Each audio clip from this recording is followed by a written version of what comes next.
Sabay-sabay natin alamin ang mga kaganapan na nangyayari sa ating bansa.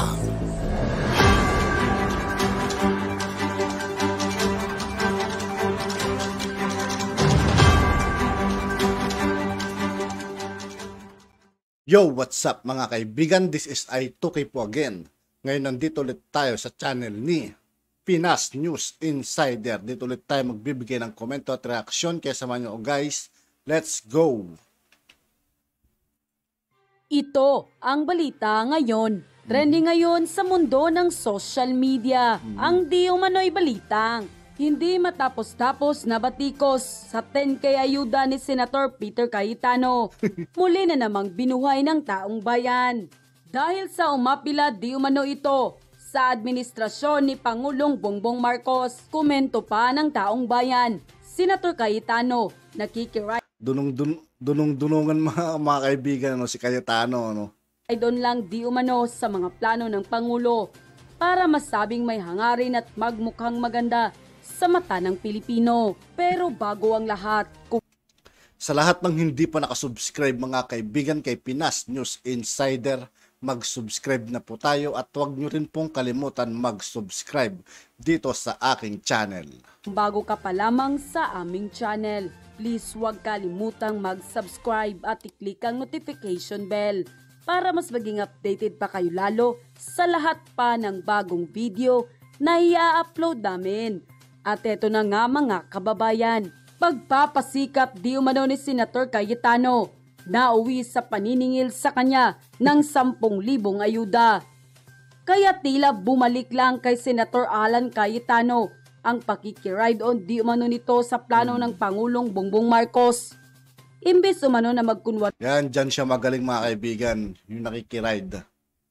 Kung sino yung malakas sa mga tao, doon siya nakikiride mga kaibigan. Tulad ni dating Pangulong Rodrigo mga kaibigan, hindi po ba? Nung natapos yung pag-upo ng ating mahal na Pangulo, anong sabi niya, parang sinisiraan niya atang ating dating mahal na Pangulo mga kaibigan, tong si Cayetano. Parang lumalabas ang tingin ko lang mga kaibigan na para sa akin wala siyang utang na loob mga kaibigan. Kung tutusin, in-endorse siya ng ating mahal na Pangulong Rodrigo Duterte.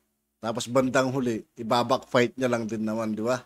Napakapangit na ugali talaga mga kaibigan. Ewan ko lang mga kaibigan kung iboboto niyo pa si Cayetano sa susunod na eleksyon. Kung sakaling tatakbo man siya. Paring sangayon sa mga plano ng Pangulo ay mas dapat unahin at gumawa ito ng kanyang sariling mga plano at atupagin ang kanyang ipinangako na 10,000 ayuda sa bawat pamilyang Pilipino. Ayon sa isang balita, naglabas si Pangulong Marcos ng EO No. 9 noong Disyembre 28 na binanggit ang isang kagyat na pangangailangan na muling banggitin ang patuloy na pagsuspende sa lahat ng operasyon ng isabong sa buong bansa. Linawin ang saklaw ng mga umiiral regulasyon at direktang may katuturang ahensya upang ituloy ang agresibong pagsugpo laban sa mga iligal na operasyon ng isabong alinsunod sa batas. Sinabi ni Cayetano na pinupurma ng EO ang ginawa noon ni Pangulong Rodrigo Duterte noong Mayo 2022 nang ipag-utos ng itigil ang lahat ng operasyon ng isabong sa bansa. Matapos ang pagkawala ng 34 na sabongero sa isang kaso na inuugnay sa di umano'y pag-aayos ng laro. Sa paglabas si Pangulong Marcos ng EO para patatagin ang aksyon ni Duterte laban sa isabong, sinabi ni Cayetano na palalawakin niya ang kanyang kampanya upang isama ang lahat ng uri ng online sa pagsusugal na ani ay unti-unting umuugat sa bansa. At ayon pa nga sa balita ng Inquirer.net, Cayetano welcome EO versus isabong, but for a ban or all forms of online gambling. Senator Alan Peter Cayetano recently said that President Ferdinand Marcos Jr. executive order maintaining the suspension of isabong operation nationwide is a necessary step to protecting the well-being of the Filipino people. Cayetano said he believes EO No. 9 will help prevent the negative consequences of online gambling, such as addictions and financial ruins, End quote. At dahil nga sa balitang ito, hindi naman mapigilan ng marami sa ating mga kababayan na magbigay ng kanilang hinaing at komento. At ayon pa sa kanila, eto na naman si Cayetano, nagpapapansin na naman. Tuwing magpapansin si Boy, maaalala ng mga tao ang 10K. Boy, 10K muna bago epal. Hanggang ngayon, kaanta yung 10K na ipinangako ni Alan Peter Cayetano. 2023 na, baka may pamasko kami sa kanya. Di na namin makalimutan sa kanya yon. Umepal na naman si Cayetano, ang galing-galing sa paninira. Pero papapel na naman. Pero yung promise niya na 10K, hindi naman tinupad. Kapal naman. Kahit patuparin ni Cayetano ang 10K na ipinangako niya, wala nang tiwala ang mga Pilipino sa kanya. Totoo yun mga kaibigan. Kahit na maibigay niya, malabong maniwala na sa kanya yung mga tao. Sinungaling. Kilala na kasi siyang hungayo at walang isang salita. Kahit naging kasama pa niya si Digong noon, dilawan pa rin ang nakikita sa kanya, hindi na mababago. End quote. Alam niyo si Alan Peter Cayetano, matagal na nating hindi naririnig to. Namimiss na natin yung pag-epal ni Alan Peter Cayetano. Ngayon po, nakatiming po siya ng pa-epalan, no? Ito po ang sabi ni Peter Alan Cayetano, Senador. Marami tayong mga kababayan, lalo na ang mga kabataan, na hindi naintindihan kung bakit nakakasira ng moral fiber ng ating lipunan ng isabong at online gambling. Ang pag-asa po natin ay kung mga ministro, mga pari, mga pastor, imam, ulama ay magsama-sama na ituro ang paraan ng ating Panginoon. Hindi lang isabong ang dapat itigil, kundi lahat ng uri ng online gambling. Okay, wala naman po tayong problema, no? Sa sinasabing ito ni Alan Peter Cayetano, no? Wala namang masama sa sinabi niya. Ang problema, sana bago ka makialam, no?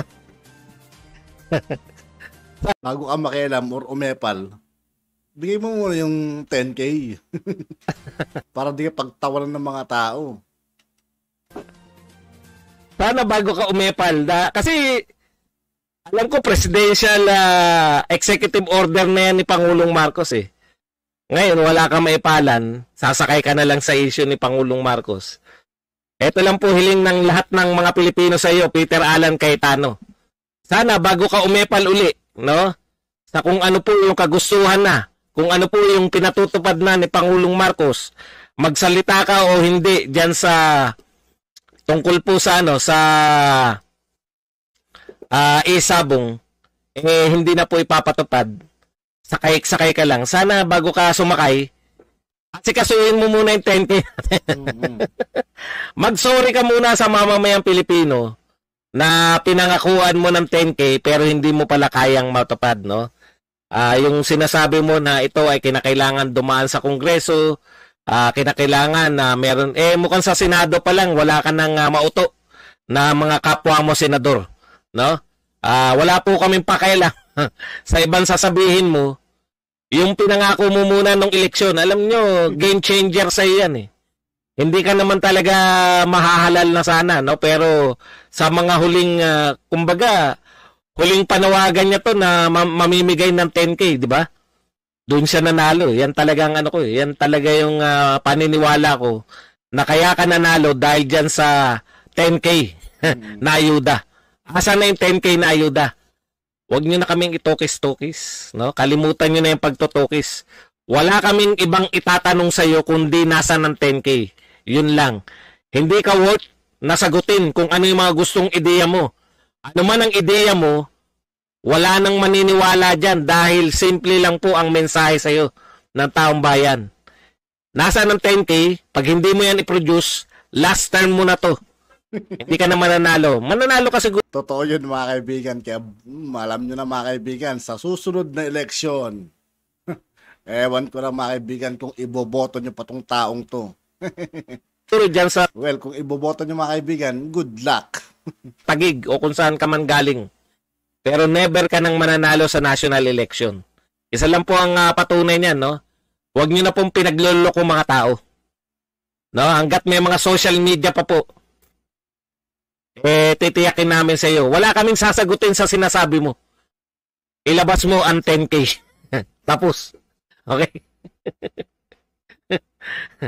Ito naman po ang sabi ni Maria Reza, mass protest movements grew worldwide since the 50s, around 2000, 70% succeeded. With social media, protest movements increase, but their success rate dropped to 30%. A study by Erica Chenoweth, social media harms easy come, easy go, nothing substitute for real-world civic engagement. Okay, alam mo, Maria Reza, kung bakit?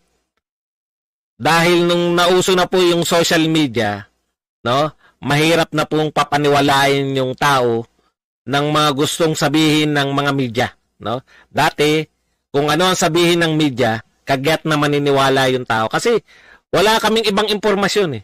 Di po ba? Bayona TV, thank you very much sa pagma-member ng 19 months.